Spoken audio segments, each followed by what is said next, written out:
आप कहाँ रहते हैं? सामने सामने रहते हैं। कब से रहते हैं? 8-9 साल हुआ। बस आप 8-9 साल। सूर्या अच्छा, अंकल क्या नाम है सर? मनकशा नाम है इसका। इसकी शादी में है।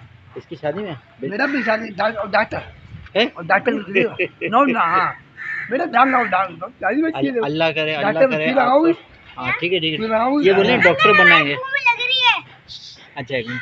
अल्लाह करे, अल्लाह ताला आपको लंबी उम्र दे आमीन और आप इसके बच्चों की शादी में आए। आमीन टोपी उतारे ना, टोपी उतारे ना।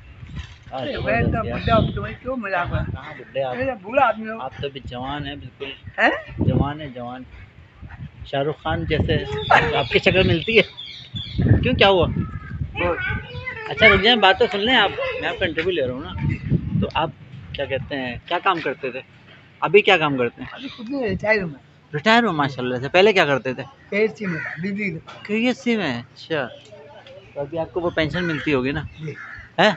अच्छा, आप किसी को बताते तो नहीं क्या? नहीं पर आप किसी को बताइएगा नहीं कि आप KSC में थे? अब तो वरना एक मिनट रुक जाए, एक मिनट रुक जाए, वरना पता है क्या करेंगे लोग ना, बोलेंगे कि बिजली क्यों जाती है और बिल क्यों ज़्यादा आ रहा है? है? अंकल रुक जाए ना, रुक जाए, बात तो सुन ले।